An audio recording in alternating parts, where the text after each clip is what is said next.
बिस्मिल्लाहिर्रहमानिर्रहीम। अस्सलामुअलैकुम वरहमतुल्लाहि वबरकातुहू। उम्मीद है कि आप सब खैरियत से होंगे। Most welcome back to my channel happy cooking with Rabia. तो आज मैं आप लोगों के साथ एक नहीं, दो नहीं, तीन नहीं बल्कि चार इंप्रेसिव रशियन सैलेड की रेसिपी शेयर करने वाली हूँ, जो कि हमारे दावतों के दस्तरखान में चार चांद लगा देती है। तो सबसे पहले मैं बनाऊंगी कॉकटेल रशियन सैलेड। तो आपने मेरे किसी भी स्टेप को स्किप किए बगैर मेरी वीडियो को एंड तक लाजमी देखना है। तो आगे बढ़ते हैं अपनी रेसिपी की तरफ और तमाम तर वो अज्जा नोट कर लेते हैं जो कि हमें इस रशियन सैलेड को बनाने के लिए चाहिए। तो सबसे पहले मैंने यहाँ पे 1 फुल कप फ्रेश क्रीम का इस्तेमाल किया है। आप यहाँ पे किसी भी ब्रांड का इस्तेमाल कर सकते हैं। फिर मैंने यहाँ पे 1 कप से जरा सी कम प्लेन मायोनीज का इस्तेमाल किया है, यानी कि 1/3 कप के करीब। बाकी के तमाम तर अज्जा मैं आपको आगे मिक्सिंग के दौरान बताती जाऊंगी और साथ साथ वीडियो की स्क्रीन पे मेंशन भी करती जाऊंगी। तो आपने यहाँ पे एक बाउल लेना है, उसमें आपने तमाम तर मायोनीज और फ्रेश क्रीम ऐड कर देनी है। और इस बात का आपने ख्याल रखना है कि आप जो मायोनीज यूज कर रहे हैं वो प्लेन होनी चाहिए, किसी भी किस्म की फ्लेवर वाली नहीं होनी चाहिए। इसके बाद इसमें हम ऐड करेंगे तमाम तर खुश्क मसाले, जो कि ज्यादा लंबे चौड़े नहीं है, बहुत ही सिंपल से हैं। हमने यहाँ पे आधा चाय का चमचा यानी कि जो छोटा वाला होता है नमक इस्तेमाल किया है। आप अपने हिसाब से कम ज्यादा कर सकते हैं, कम ही रखिएगा क्योंकि यहाँ पे हमारी मायोनीज वैसे ही बहुत ज्यादा नमकीन होती है।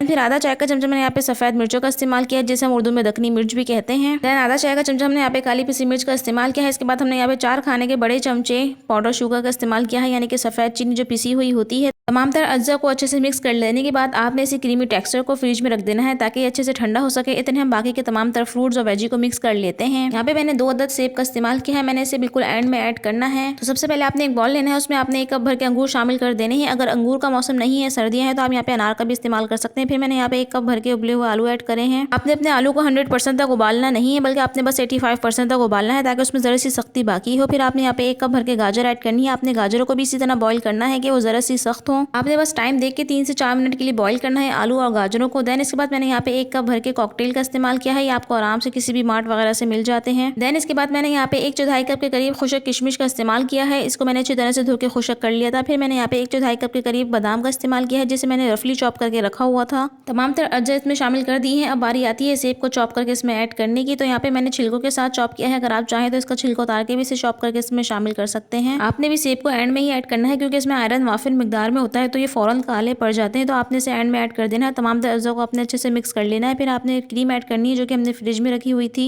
यहाँ पे क्रीम को फ्रिज में रखने की वजह यही थी कि अच्छे से कोटिंग हो सके हमारी सैलेड पे। यहाँ पे एक आपको टिप देती जाऊँ, वो ये कि आपने अपने फलों को अच्छी तरह से धो लेने के बाद खुशक करने के बाद फिर चॉपिंग करनी है। अगर आप कॉकटेल का इस्तेमाल कर रहे हैं तो आपने उसे स्ट्रेनर में छान के रख देना है। मतलब ये कि यहाँ पे किसी भी किस्म का पानी नहीं ऐड होना चाहिए, नहीं तो आपकी रशियन सैलेड बहुत ही ज्यादा रनी बनेगी, बिल्कुल भी ऐसी नहीं बनेगी जैसे कि मैंने बनाई है। आप देख सकते हैं कि यहाँ पे कितना इसका ठीक सा टेक्सचर इसका तैयार हुआ है। तो आपने रशियन सैलेड को सर्व करने से पहले इसे फ्रिज में रख देना है ताकि इसकी कंसिस्टेंसी और ज्यादा अच्छी हो सके। तो जरूर ट्राई करना है आपने रशियन सैलेड की इस रेसिपी को, ताकि आपको भी पता लग सके कि शादी में सबसे पहले रशियन सैलेड ही क्यों खत्म हो जाता है। कोई बात नहीं भी, आप इसे घर में बना के भी इंजॉय कर सकते हैं। अब हम आते हैं यहाँ पे नंबर 2 टाइप की तरफ। तो हमने यहाँ पे बनानी है मैकरोनी रशियन सैलेड, जो कि मुझे पर्सनली बहुत ही ज्यादा पसंद है क्योंकि इसका फ्लेवर जरा से स्वीट की तरफ आता है। तो आपने सबसे पहले यहाँ पे इस्तेमाल करने हैं 3 खाने के बड़े चमचे प्लेन मायोनीज के। अगेन फ्लेवर वाला मायोनीज नहीं होना चाहिए। फिर मैंने यहाँ पे 1 कप भर के फ्रेश क्रीम का इस्तेमाल किया है। आप किसी भी अच्छी ब्रांड की इस्तेमाल कर सकते हैं। बाकी के तमाम तरह अज्जा मैं आपको मिक्सिंग के दौरान बताती जाऊंगी ताकि आप लोगों का कीमती वक्त ज़ाया ना हो और आप कम वक्त में एक मुकम्मल रेसिपी हासिल कर सके। तो आपने एक बाउल लेना है, उसमें आपने तमाम तरह मायोनीज जो कि हमने 3 चमचे इस्तेमाल करी है और फ्रेश क्रीम ऐड कर देनी है।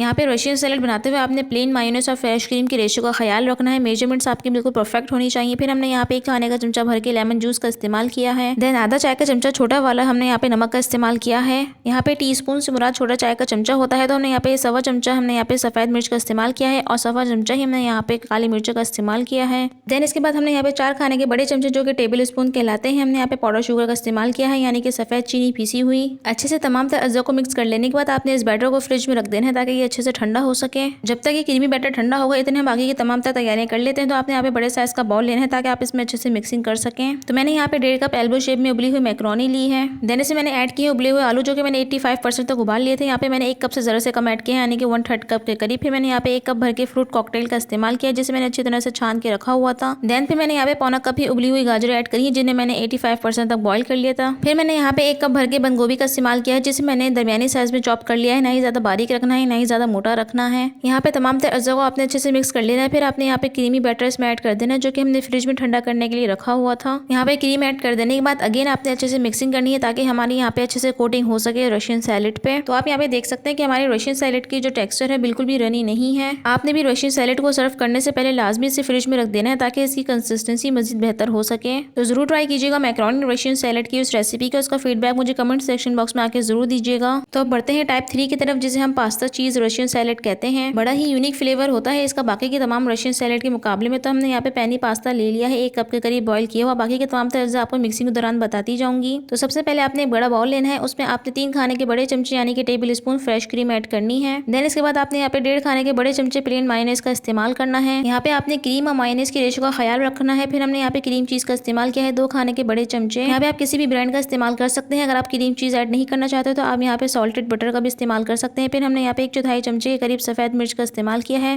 देन मैंने यहाँ पे 1/4 चमचे के करीब काली पिसी मिर्च का इस्तेमाल किया है। नमक का मैंने यहाँ पे इस्तेमाल नहीं किया है, क्योंकि क्रीम चीज काफी नमकीन होती है, तो मैंने यहाँ पे नमक का इसलिए इस्तेमाल नहीं किया। आप अपने हिसाब से डाल सकते हैं अपने टेस्ट की मुनासिबत से। तमाम तरह अज्जा को अच्छे से मिक्स कर लेने के बाद मैंने यहाँ पे बॉइल्ड पैनी पास्ता ऐड किया है, जो कि मैंने 1 कप लिया था। बॉईल कर लेने के बाद आपने इसे काफी देर तक स्ट्रेनर में रखना है, ताकि इसमें किसी किस्म का इजाफी पानी शामिल ना हो सके। फिर हमने यहाँ पे आधा कप के करीब कॉर्न का इस्तेमाल किया है, जो कि हमने बॉईल करके रख लिए थे। फिर हमने यहाँ पे आधा कप से जरा से कम जैतून इस्तेमाल करे हैं, जो कि हमने राउंडली चॉप कर लिए थे। अच्छे से आपने यहाँ पे मिक्सअप कर लेना है। और लीजिए यहाँ पे हमारी मजेदार सी चीज पास्ता रशियन सैलेड बनके तैयार हो चुकी है। आप इसका टेक्सचर भी देख सकते हैं कितना जबरदस्त बनके सामने आया है। तो जरूर ट्राई कीजिएगा इस रेसिपी को, अपने दावतों के दस्तरखान पे 4 चांद लगा दीजिएगा। अगर याद रहे कि आपने इसे सर्व करने से पहले फ्रिज में लाजमी रखना है 1 से 1.5 घंटे के लिए। अब बढ़ते हैं यहाँ पे टाइप 4 की तरफ, जिसे हम कहते हैं यहाँ पे नूडल्स रशियन सैलेड। और इसका टेस्ट भी बाकी की रशियन सैलेड से बिल्कुल हट कर है। तो हमने यहाँ पे स्पैगेटी का इस्तेमाल किया है 150 ग्राम, जो कि हमारी 1 से 1.5 कप बनती है। बाकी की तमाम तरह मैं आपको मिक्सिंग के दौरान बताती जाऊंगी। तो आपने अगेन यहाँ पे बड़े साइज का बाउल लेना है, ताकि आपको मिक्सिंग के दौरान परेशानी ना हो। मैंने यहाँ पे आधा कप के करीब चिल्ली गार्लिक सॉस का इस्तेमाल किया है। अगर आप यहाँ पे टोमेटो केचप का इस्तेमाल कर रहे हो तो आप पाउडर शुगर को स्किप कर दीजिएगा। फिर मैंने यहाँ पे प्लेन मायोनेज का इस्तेमाल किया है 3 खाने के बड़े चमचे। खाने के बड़े चमचे से मुराद टेबल स्पून होता है, जिसे हम खाने के लिए इस्तेमाल करते हैं। तो हमने यहाँ पे 2 खाने के बड़े चमचे पाउडर शुगर का इस्तेमाल किया है। देन इसके बाद हमने यहाँ पे आधा चाय का चमचे यानी कि टीस्पून नमक का इस्तेमाल किया है। देन इसके बाद हमने यहाँ पे 1/4 चाय का चमचा सफेद मिर्च का इस्तेमाल किया, जिसे हम दखनी मिर्च भी कहते हैं। और आधा चाय का चमचा हमने यहाँ पे काली पिसी मिर्च का इस्तेमाल किया है। तमाम तरह अज्जा को आपने अच्छे से मिक्सअप कर लेना है, ताकि इसमें किसी किस्म के लम्स बाकी ना रहे। फिर आपने इसमें ऐड करनी है बॉईल की हुई स्पैगेटी, जो कि हमने यहाँ पे 150 ग्राम ली है, जो कि हमारे 1 से 1.5 कप के करीब बनती है। फिर हमने इसमें यहाँ पे ऐड करनी है अपनी रॉ वेजीज, यानी कि हमने यहाँ पे अपनी सब्जियों को बिल्कुल भी बॉईल नहीं किया हुआ है। तो हमने यहाँ पे एक दरमियानी साइज की शिमला ली है, जिसे हमने बारीक चॉप कर लिया है। और हमने यहाँ पे 1 कप के करीब गाजर का इस्तेमाल किया, जिसे हमने जूलियन कट करके रख लिया है। इसे आपने अच्छी तरह से मिक्स कर लेना है। और लीजिए यहाँ पे हमारी मजेदार से नूडल्स रशियन सैलेड बनके तैयार है। बहुत ही मजे की होती है, बहुत ही इसका यूनिक सा फ्लेवर होता है। इसको सर्व करने से पहले अगर आप फ्रिज में रख लेंगे तो इसका रिजल्ट और भी बेहतरीन आएगा। और लीजिए माशाअल्लाह सुभान अल्लाह, हमारा मजेदार सा रशियन सैलेड प्लेटर बनके कंप्लीट हो चुका है। हमारी रशियन सैलेड जितनी झटपट बनके तैयार होती है, वैसे ही झटपट खत्म भी हो जाती है। वजह यही है कि ये बहुत ही मजेदार सी होती है। अपने दावतों के दस्तरखान में सैलेड तो हर कोई बनाता है, क्यों न अपने मेहमानों को रशियन सैलेड बना के उनका दिल खुश किया जाए। तो जरूर ट्राई कीजिएगा। जरूरी नहीं है कि आप यहाँ पे चारों किस्म की बनाएं, आप यहाँ पे अपनी मर्जी की कोई भी एक पिक कर सकते हैं। वीडियो अच्छी लगी है तो आपने कुछ नहीं करना, बस आपने करना है लाइक, शेयर एंड सब्सक्राइब। अपना ख्याल रखिएगा। इंशाल्लाह मैं फिर हाजिर होंगी एक आसान और मजेदार रेसिपी के साथ। अल्लाह हाफिज।